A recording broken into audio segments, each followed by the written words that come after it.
Hi. In today's episode, we have Jass Dosanjh. Jass is a writer, an author, and an entrepreneur.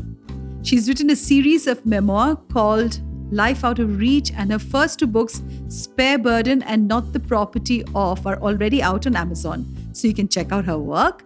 Her memoir focuses on her upbringing as a child of immigrants and being the second eldest daughter in a family of 7 children. But what's most interesting for us is Jass is focused on bringing women to the driver's seat in their life. Now, what got me very interested was that Jass would tell us the challenges that she's faced being an immigrant child and, on gender, because India became the most common country of origin for migrants in the UK after a number of Poles left the UK. So, in fact, when I did a study, it's estimated that 14% of UK's population, or 9.5 million people, are immigrants from India mostly. So welcome, Jass, on today's episode of our podcast, and tell us the start of your journey, Jass. Thank you so much. I'm absolutely delighted to be here. The start of my journey, I guess it's, I'm a child of immigrants. My parents came over in the 1960s, and I'm one of 7 I'm one of 7 children. My parents carried on having children until they got a boy. So growing up, you get the sense that you're very unwanted as a girl, and also you're a burden. And you're a burden because you're made aware from a very early age that your parents came to this country. They came with nothing. They're struggling. They're poor. And you've added to their burden by being born as a girl. So in my family, money was discussed openly, or the lack of money was discussed openly. So you do get that sense of, even as a young child, of being responsible, of not becoming more of a burden than what you already are to your parents.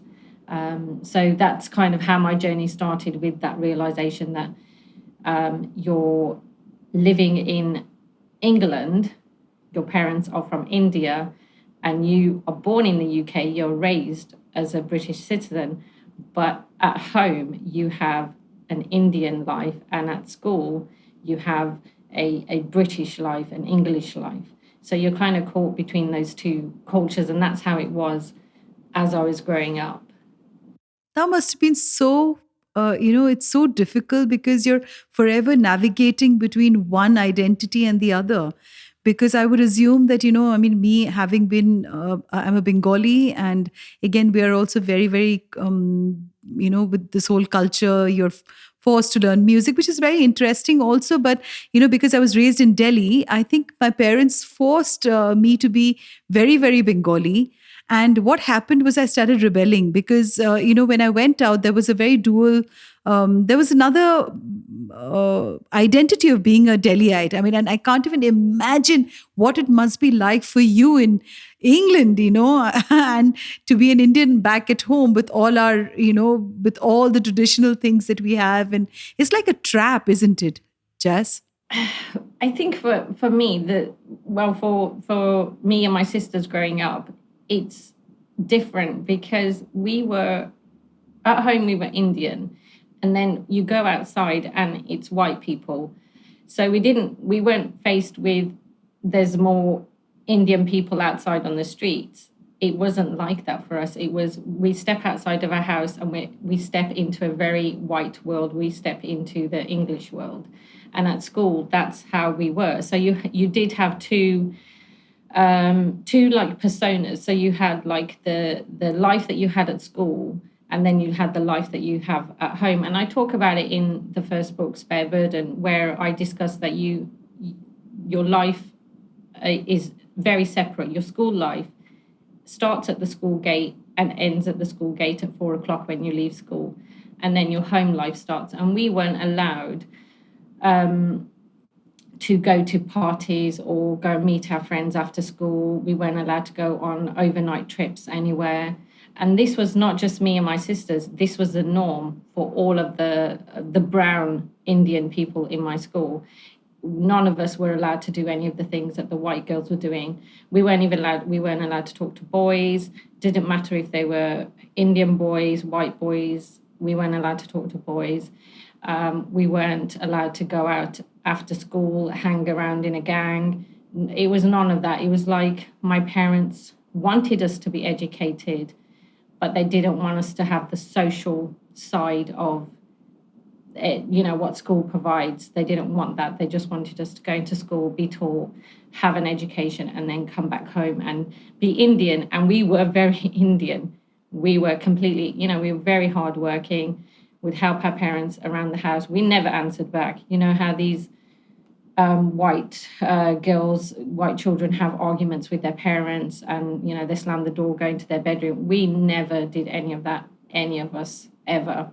How did it pan out for you, Jass, as a person? I mean, how did you? Because it must have been such a different world that you had, like you said, during those hours in school, and then coming back into an environment that you're, which is so alien from, and because we spend majority of our hours outside, in your education system, right?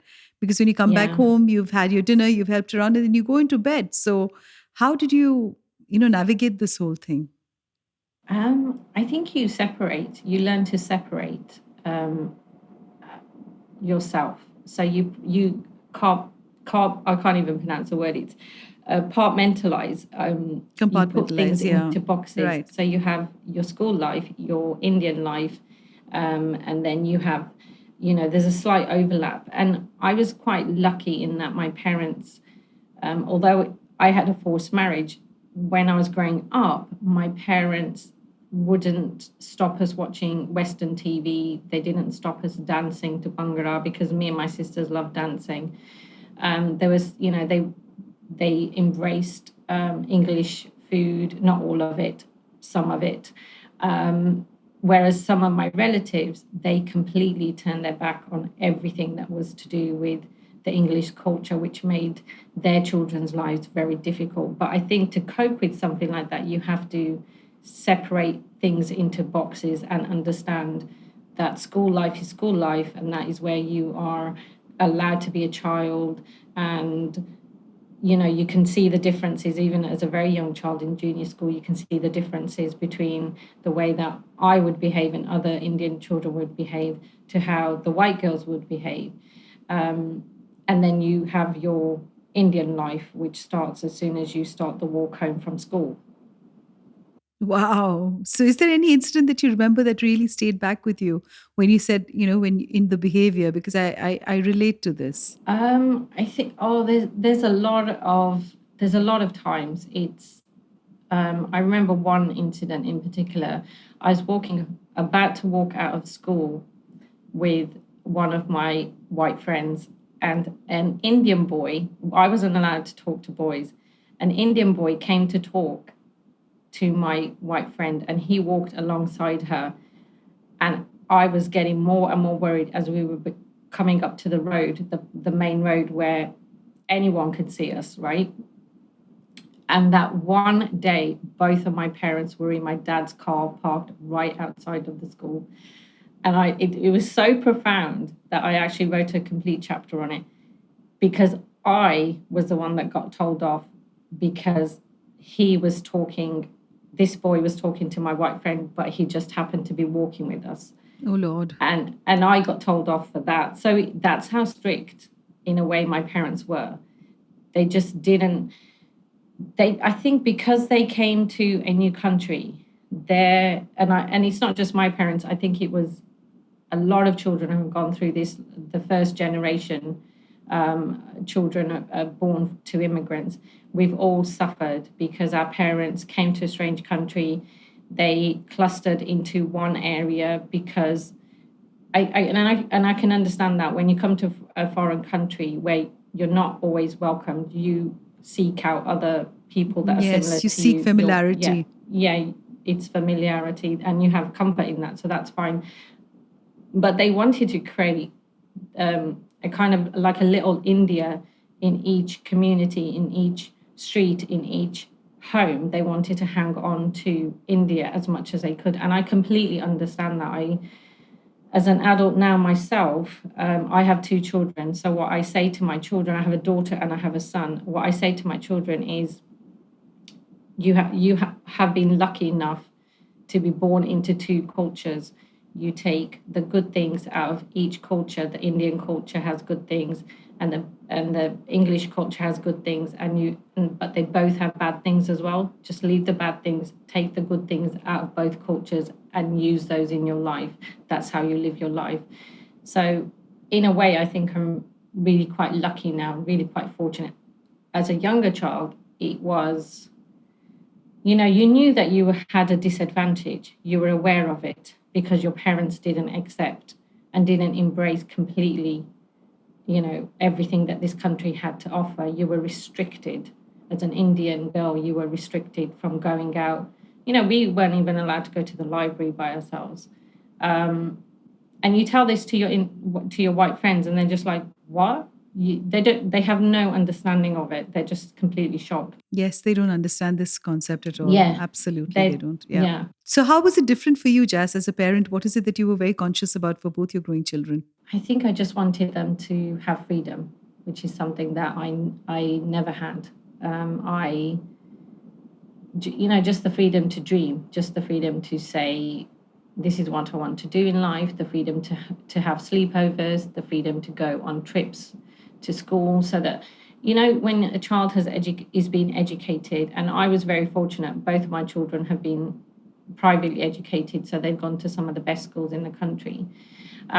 And the schools offer extracurriculum activities. They offer so much more, after school clubs, all of that.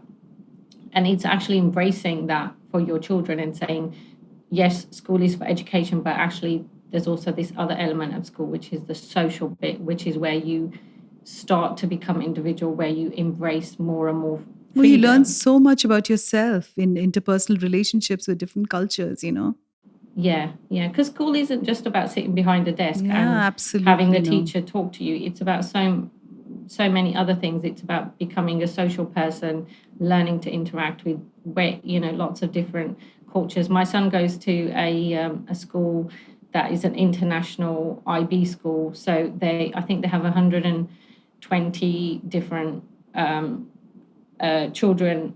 They have culturally, they have 120 cultures, different cultures in the school, because they have people from all over. They have children from all over the world in that school, because it is an international school. So, Jass, I also want you to talk to the listeners about how you are really working towards helping women cope up with their divorce, and how people can have really a good life after they're divorced. Because I think sitting here in India, we're still struggling with the whole ostracism of being single, of of a marriage breaking down, or just things that probably you do not have control over in your own life, but these incidents happen, and then you just constantly beat yourself down, which I think many women all across the world that they do.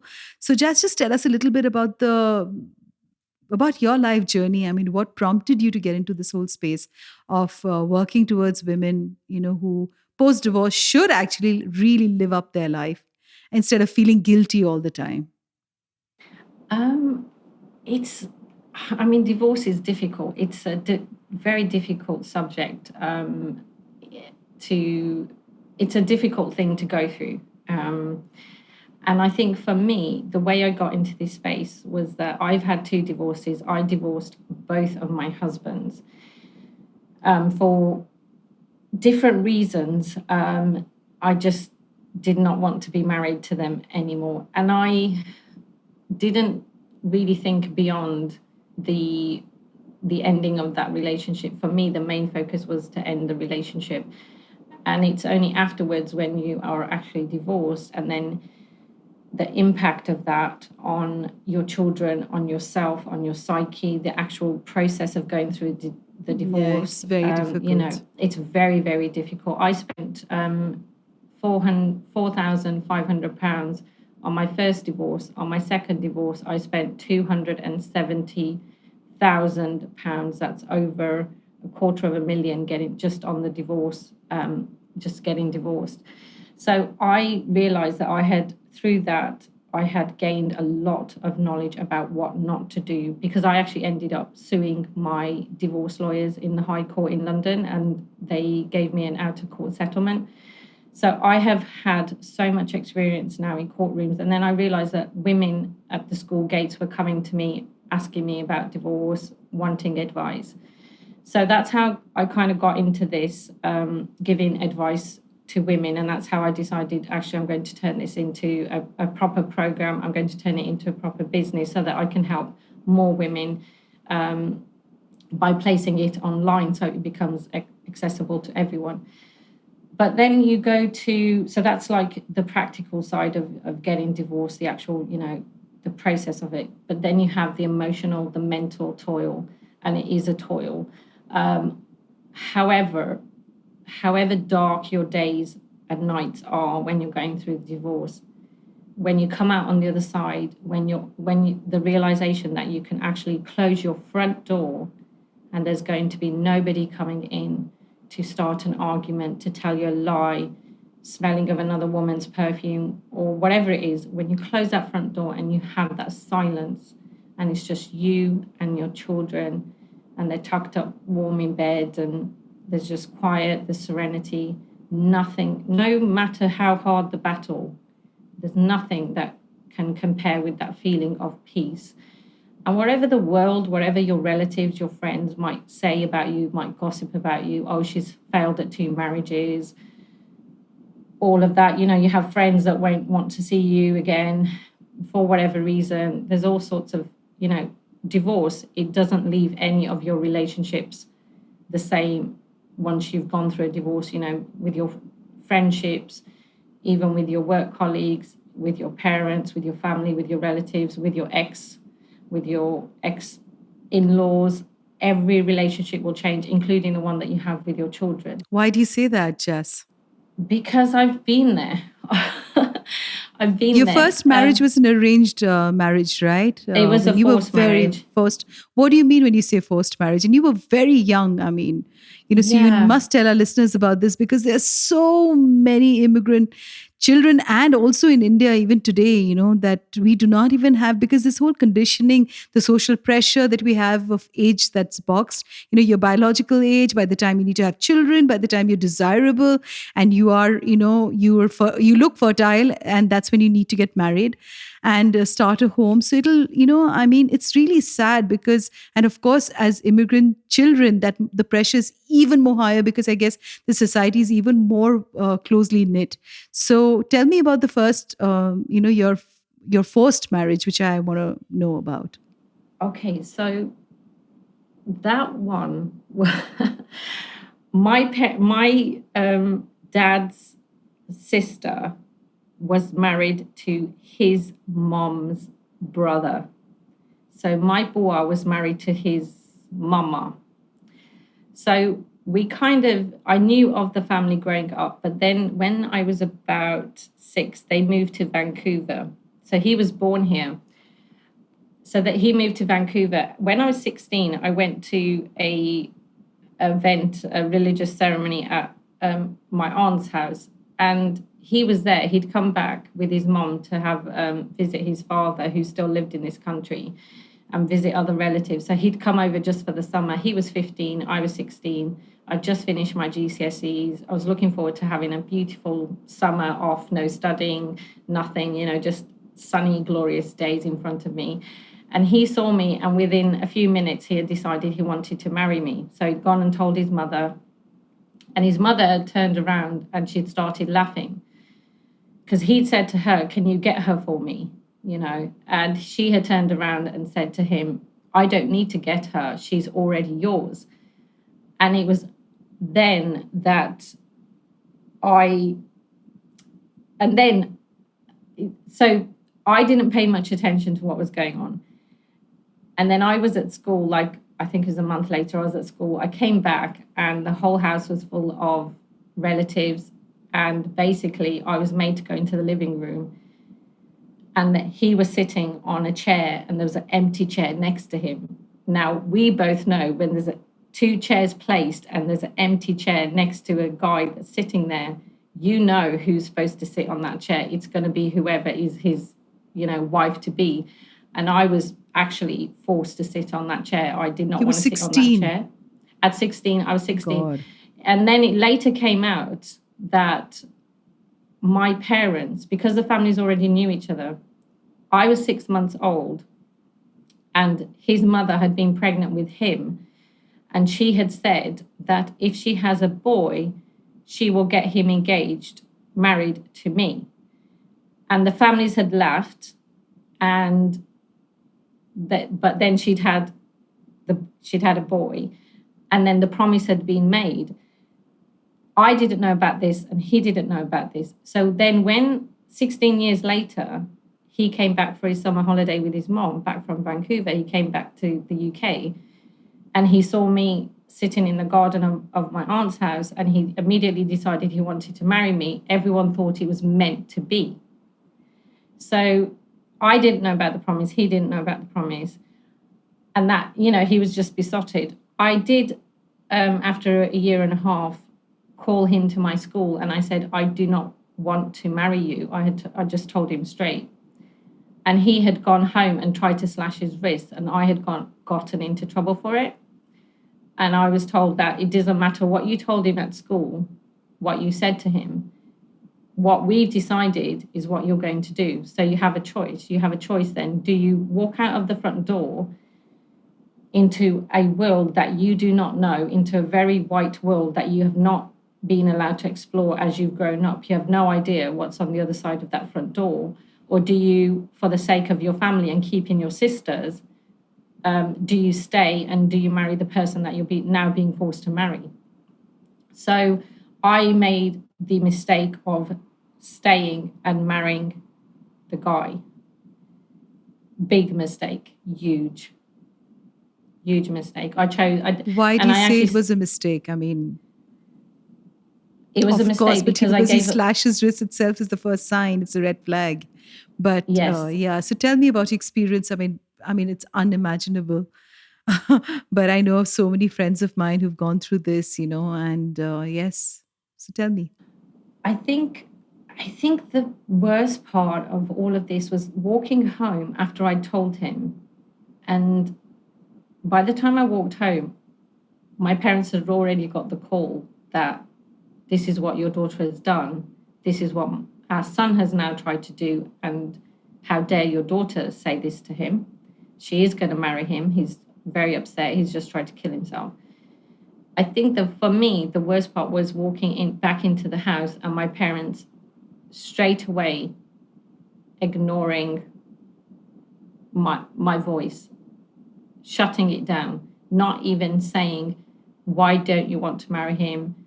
If you don't want to marry him, why would we force you to marry? There was none of that conversation. There was nothing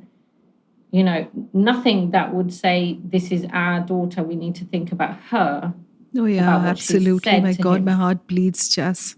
There was nothing there. There was just, how dare you do this? How dare you even call him to your school? How dare you say anything to him? So it's all about him, nothing about, this is actually our child, this is our daughter. We need to, have a conversation with her about what she said and why she said it, and then think about actually why are they themselves forcing me to marry somebody that I have already to his face said, I don't want to marry you. I mean, there's so many aspects of this to be explored, because as a person who is engaged to someone, no one at any point said to me, do you want to marry this guy? Even he did not ask me, do you want to marry me?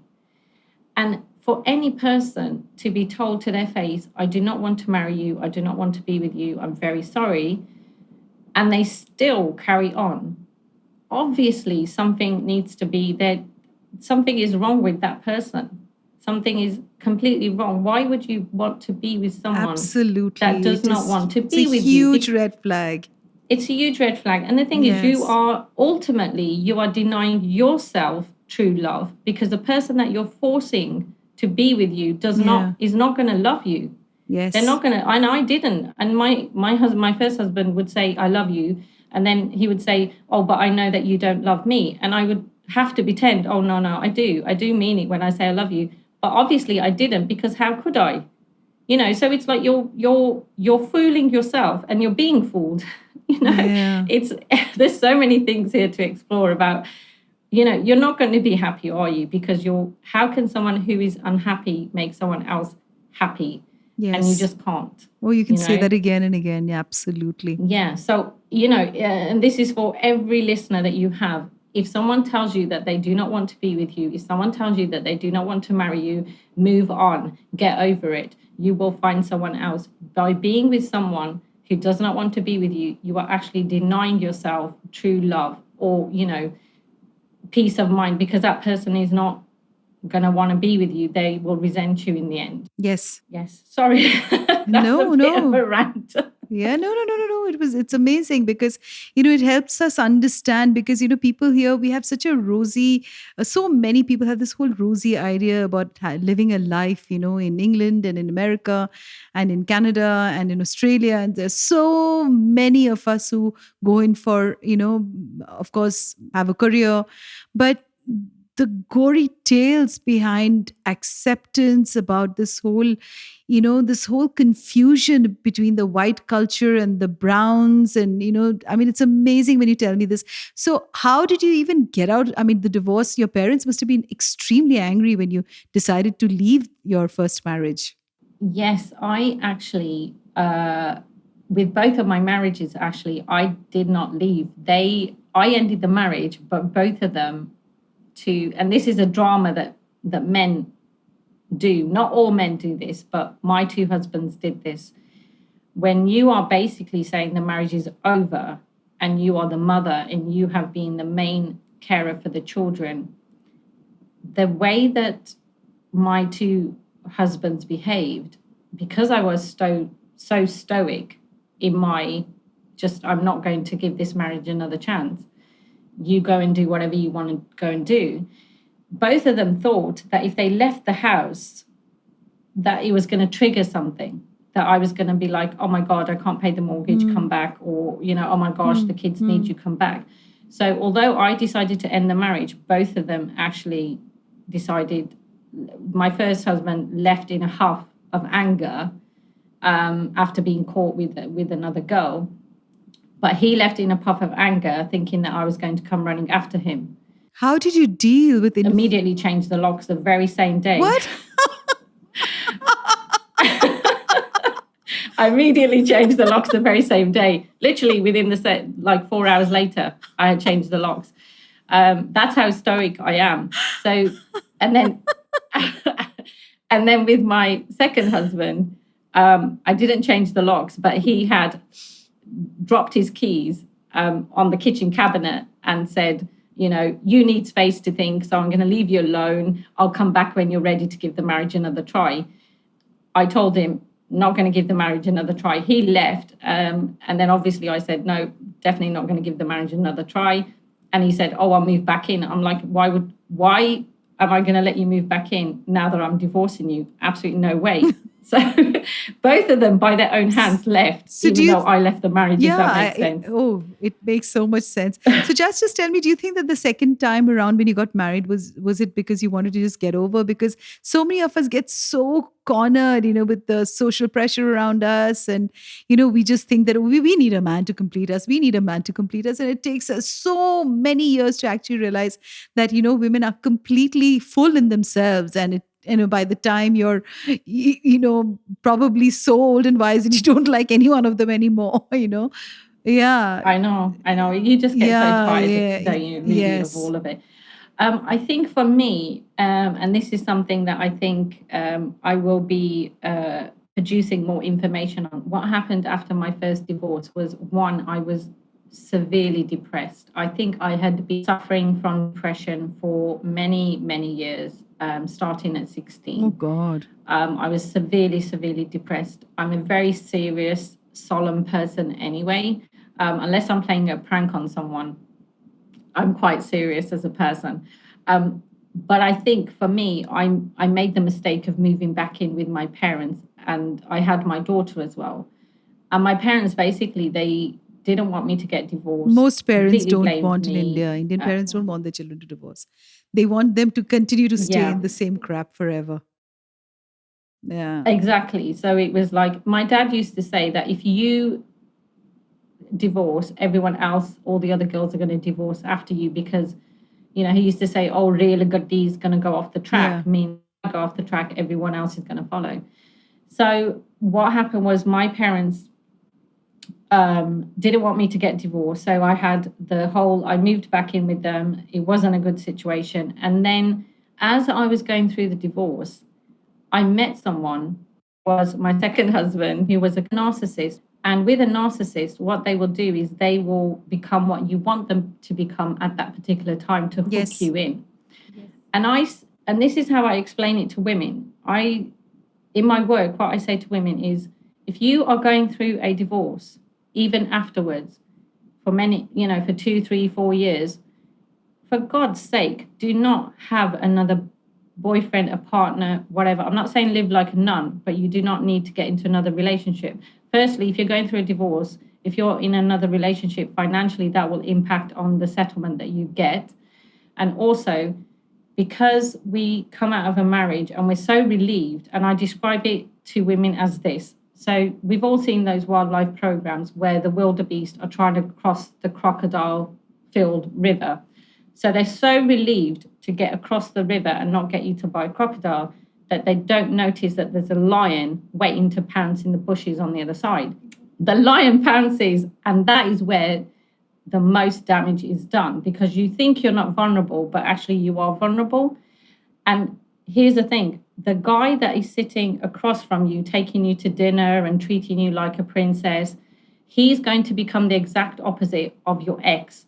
And you might say, well, how does he know what my ex was like? Well, you're sitting across the table telling him all your woes and terrible things that your ex did. So he's going to be sitting there nodding his head very sympathetically and going, oh my gosh, I would never cheat on you. I've only had 2 girlfriends, and I'm now in my 30s, but I've only had 2 girlfriends. I love my mother. I treat women with respect, because you're giving him the information. He's going to deliberately give you back what he thinks that you're going to want to hear, whatever it is to hook you in. So he becomes the opposite of your ex-husband, which is why I say to women that you should not date, you should not try to get into another relationship until you have, gone past your divorce many years. You need to heal. You're so right when you say this. You need to heal, because that whole awareness that comes in, I think, after a failed relationship, and something which is so socially bound in Indian marriages, we don't just marry the man. You get married to the entire family, the society, the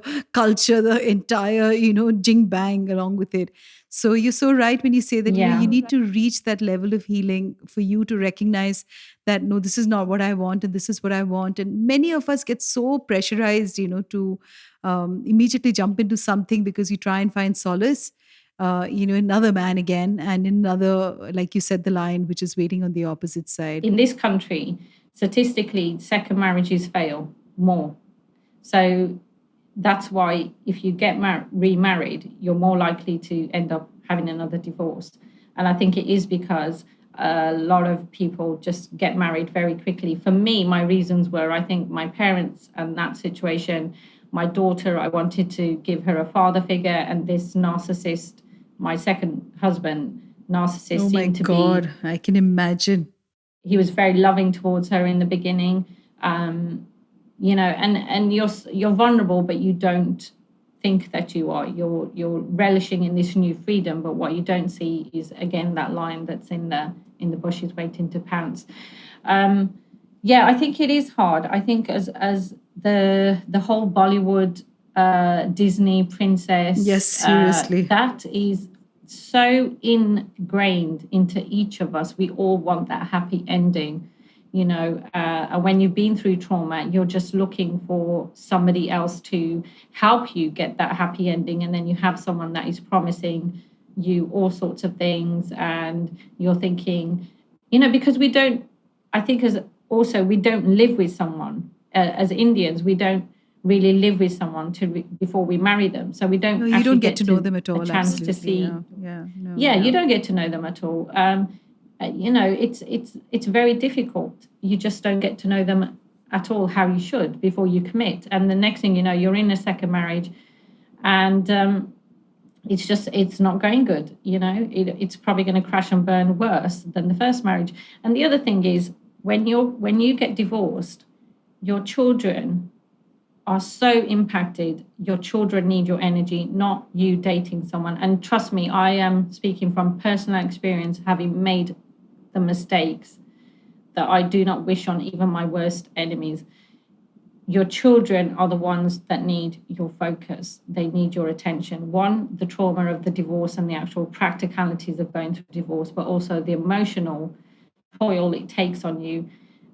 You don't have, if you have another relationship with a man, where are you going to get that space to give your children the love and the support, that the extra love and support that they need at the time when you're separating from their father, who they may love very Yes. much.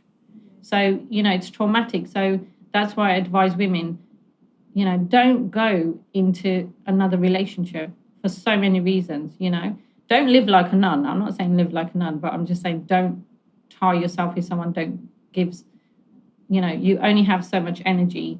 It needs to be on sorting out your divorce so you get a good financial settlement, and also preserving your energy so your children are less traumatized. You need to be there for your children. You need to be present for your children as much as you can. Because I read a study recently that said it doesn't matter what age your children are when you divorce, they are always going to be traumatized, whether they're 2 years old, 12, 22, 32, 42, whatever it is, whatever age they are.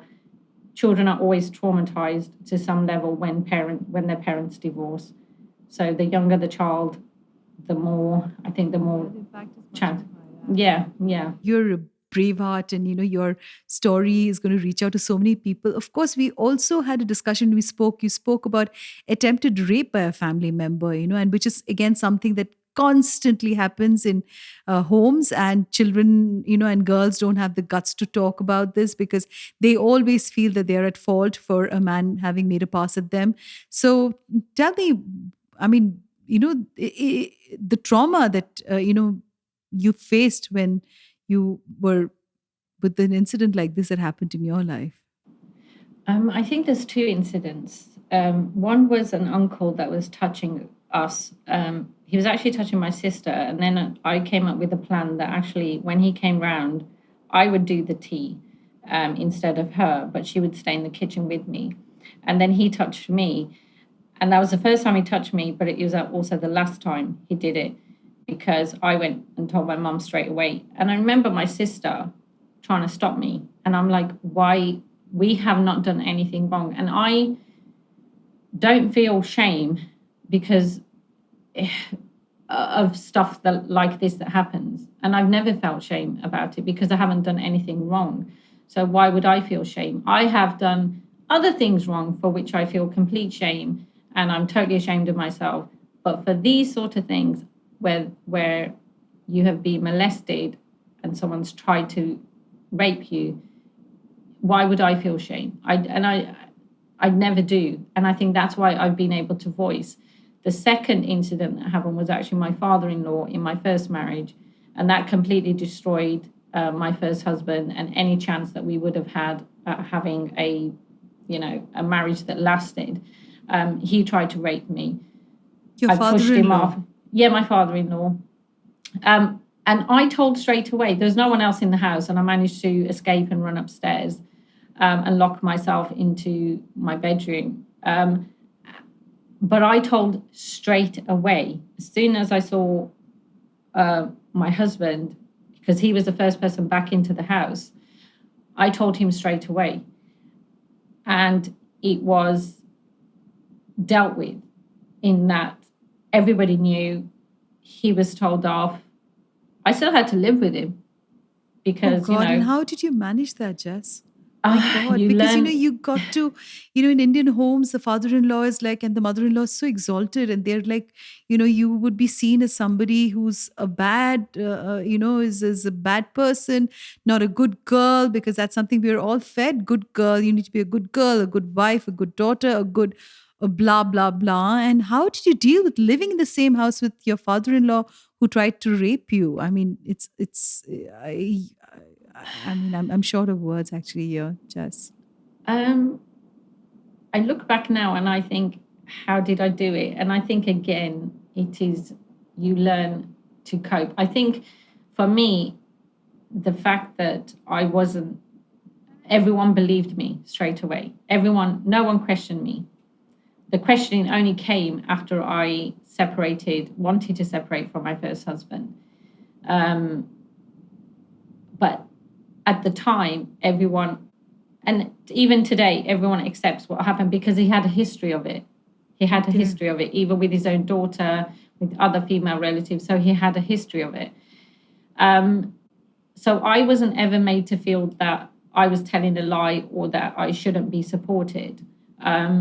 He was an abusive person. My God, Jass. He was a He's very an abuser. Yeah, he was very abusive. He was physically violent as well. I say he never hit me. He did hit me. In retaliation for me telling, he managed to get me into a room where I had a coping mechanism. So what I would do is, as soon as I could see that everyone else was leaving a room, like they were all going, like someone's going to work, someone's going into the kitchen or whatever, and I was going to be left in a room with him, I would leave that room straight away. I had trained myself to have like so many eyes always be on alert to leave the room so that I wasn't ever left alone with him. But one time he caught me out just shortly after the incident, and he stopped me he blocked the doorway and he smacked me. He basically said, "I told you not to tell." And he smacked me with his fist straight across like the side of my head, just above my ear. And I managed to push him off and I ran. And that was like, I think that was the only time. And I didn't tell anyone about that, actually. The funny thing is I did not tell anyone about that. And I don't know why I didn't. To this day, if someone says, "Why didn't you tell that he hit you?" I think I just wanted to be left alone. I just wanted. Because, you start doubting your own self, Jass. You start doubting. I mean, as a woman, we're all the time doubting when we are abused. We always think that it's our fault and we've done something wrong because, just the control that people have over us is. So I can imagine as to why you didn't tell others. I mean, I relate to it. Yeah, because you don't want to be like the one that's always Yeah, causing the problems. Like, yes. first he touched you, and we all supported you. Now you're saying that he hit you. And the thing is, what do you expect?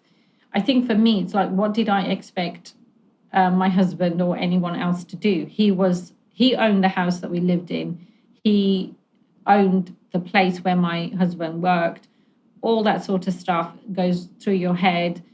And also, when you're suffering from depression, and you're forced to be with someone, you're forced to be in a house with all these people, you're already suffering. You're already just about able to put one foot in front of the other and get through the day. And then you have to cope with situations where, what's the solution? The solution for me in the end was that we moved out and we got our own house. Which ironically was one of the reasons that I could change the locks, because here's the thing: if you're living with your in-laws and you have an issue with your husband, you cannot lock him out because his parents are not going to let you lock him out. They're not going to let you change the locks. So in that respect, me moving out with my husband and getting our own property was actually one of the routes that I had to ultimately get my freedom, because I was able to lock him out. That was my house. My name was on the deeds. So there's so many different. I mean, we could talk about this all day, couldn't we? Really, how it is for women living in that situation. But I tell you, I completely sympathize with victims who have been abused, because you live with that fear, that stress level. The minute you walk back into your home, that stress is there. You learn to live with it. It's very difficult, though. It's very, very difficult. No woman should be living with that amount of stress caused by another person at all. Life is too short. Tell me a little bit about your books, Jass, the writer in you. Because I just do believe that, for a writer, there's a saying that says that you become naked, near the public. And, you are, because the minute it's a no holds barred writing that you do that people relate to. And I think a good writer is an honest writer. So tell me about your books. Okay, so when I never actually had a plan to write. I wanted to be a journalist when I was younger, and that obviously didn't happen because I was forced to get married instead. My One of my best friends actually said to me, he said, "I think you need to write about what you've been through." And I said, "Why would I want to write about what I've been through?" And he said, "It's because you can help other women." And that's actually what prompted me to write. So there's 5 books in total, and each book covers. So the first book is from 0 to 16. The second book is 16 to 19. And then the third book is 19 to, I think it's going to end at like 28. And then you've got the fourth book and the fifth book. And I actually wanted to, from the very first word that I wrote, I knew that if I was going to write, I was going to write without fear, without, you still worry because you don't want to hurt people's feelings. Yes. But then you have to write without fear, because otherwise you are constantly monitoring yourself. You're changing stuff. You're changing the reality of what happened. And here's the thing, the reality is ugly. It's very ugly. And I think, but the reality is also not just what's happened to me, but it's happening in millions of homes and nobody's talking about it because we're so good at pretending. We're so good, especially women, we cover our husband's mistakes. We cover, what the mother-in-law said to us this morning, which was horrible. We by the afternoon, we have to put a happy face on and turn up with her at a family celebration and pretend that everything's fine, but the hurt is still there. So for me, we don't address our hurt. We don't. We don't, because yes, we don't. What can you do? You have an argument with her. Are you going to win the argument? Is there even a solution to the argument? It's just, when you look at family and you look at family dynamics and you look at relationships in general, they are so complicated. They take up so much energy. And I think sometimes that's why I advocate women to be single. I myself was single for 7 years. Trust me, I did not live like a nun, but I was single for 7 years before I met my current boyfriend. But I think relationships take up a lot of energy. And what I wanted to actually do in the books was, I didn't want to just write a book about blah, blah, blah. This is when I was born. This is where I went to school, and make it very boring. So what I've done is I've taken a chapter of, a scene, an incident that's happened, and I've made a chapter out of it. But at the end of every chapter, there is a second part that comes talking to my therapist about what happened. So, for example, one of the chapters in Spare Burden is where my mother was beaten up by my grandfather and my father with a rolling pin because she was speaking to her male neighbor. So I do that as a scene, as the chapter. And then the second part of that chapter is me talking to my therapist about why she was beaten up. So it's analyzing it, it's reflecting on it. Why do women get beaten up more than men?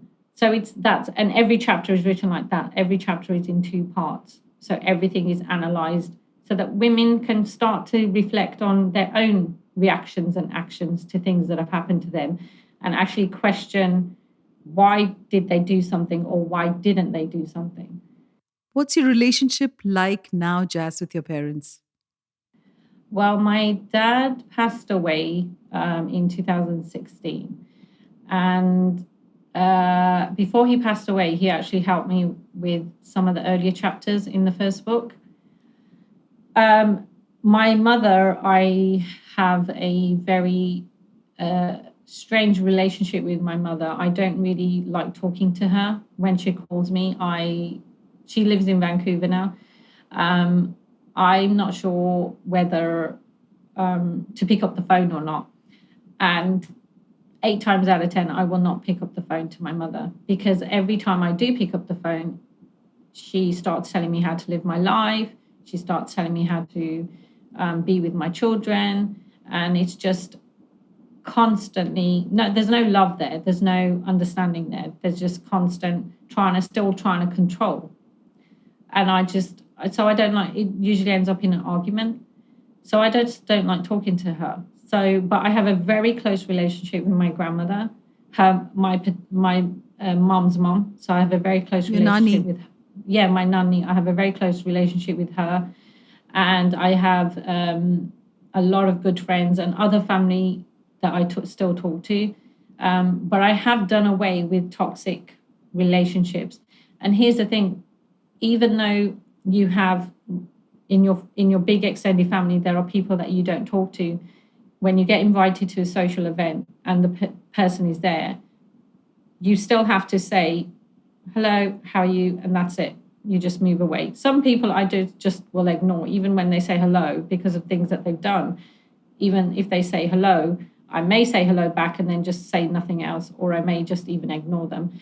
But you try not to make a scene, because it's not your event. It's, you're there for someone else. It's their day. You just got to be a grown up about it and just understand that it's not about you. It's not about your issues or what someone else has done to you. There's no revenge there to be had. It's just something that you have to do, because we all have relatives that we we don't absolutely abhor. And we like. just like, Relatives that have actually absolutely. done stuff to us. So Yeah, absolutely. You can say that again and again. I mean, I faced so much of rejection from the extended in-laws in my own marriage, because I'm from a different community, and it really did take a toll on my own self-confidence, for really long. And I never knew why I wasn't being accepted.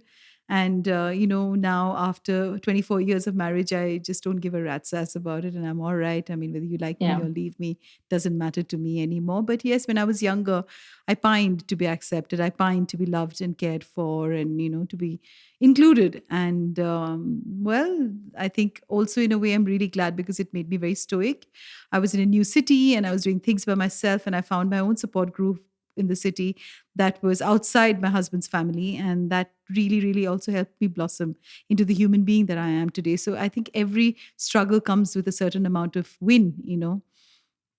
And yeah, yeah, yeah, so yeah. I actually don't I quite am glad that I've gone through the struggles that I've gone through in life, because it's made me who I am. Really? Yeah, to an extent I think so. Some of them at that time, it may seem like it's really really crazy and it's bad, but on hindsight you realize how much more stronger you are. I don't think your books would have happened just if you had not gone through the things. Of course it isn't good when you're going through it, but there are so many more people who are going to benefit from reading and being associated with the new work that you want to do about finance and women, how they should be totally free in their head if after the divorce, and how they can they're not to look immediately for another man, and also start looking within themselves, because that's something I think so many women miss out on. And it's fabulous. I think you would have not been able to do all of this, Jazz, without all that you've faced. Don't you agree? um I agree to an extent. Obviously, I think sometimes I do look at my life and I think about the things that have gone wrong that are still wrong, if that makes sense. And Yeah, most of it yeah, is to do with my absolutely. children. And that, the aftermath of the second divorce and how it affected the children, that still is affecting the children to this day. Have So you I spoken think to for them me, about it? sorry? Have you spoken to them about it? No, they don't want to speak about it. So I think that is an effect that is still having, it's still there. So I think for me, there is at the moment there. I'm working towards a happy ending. I'm working towards.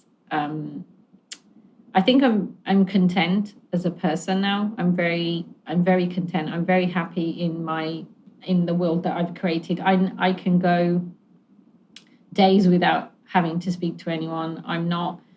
I think when you're confident in yourself, when you are comfortable with your own company, when you can look at the world that you have, whether you're rich or you're poor, and you can feel that sense of contentment, I think that's when you're actually really happy. And I think and I was just talking just last week to a friend of mine, and I said, all the things I've gone through, I said, my children and the relationship that I have with them now, which is not a good one. I'm estranged from both of my children, and that is heartbreaking for me. I said, other than that I said, I'm pretty okay with everything else that's happened, that's gone, that what I have at the moment. I'm happy with everything else.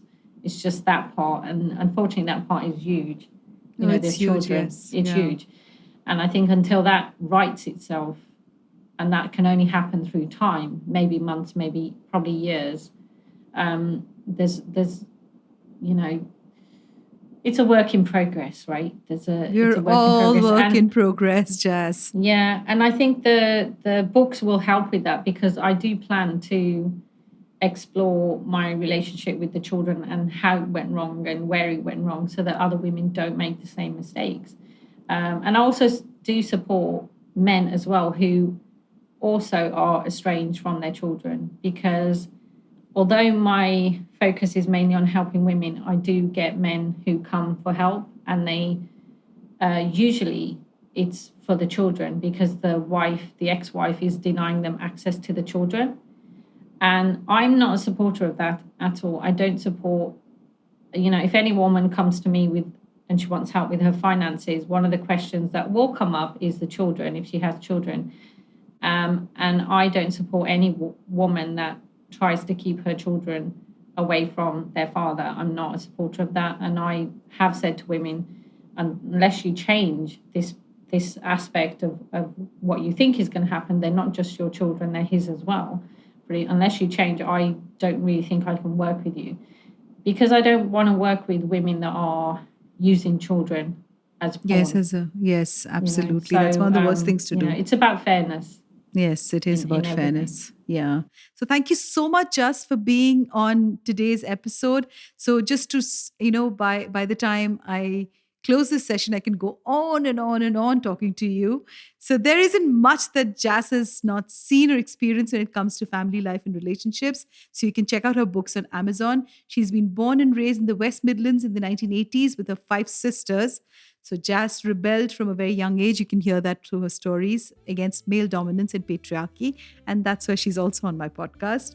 And both within her family and outside, she followed a forced marriage, and which also made her come out with her book. Jass began to write her No Holds Barred book series, Life Out of Reach. The series has been written without fear or hesitation, which is a sign of a very good writer, providing a window into the depths of depravity and male supremacy that exists not just within a wider society, but also inside the Sikh Punjab culture and religion among the immigrants in the UK and in India. Thank you so much, Jass, for being on today's episode. I am honored. Thank you for having me. I'm honored to have you, and I look forward to meeting you whenever I travel down to London or you come down to India. It's been amazing. I would love to host you anytime you're coming. I would love to England, host let me know, you please. too. Absolutely. So, Jass, thank you so much.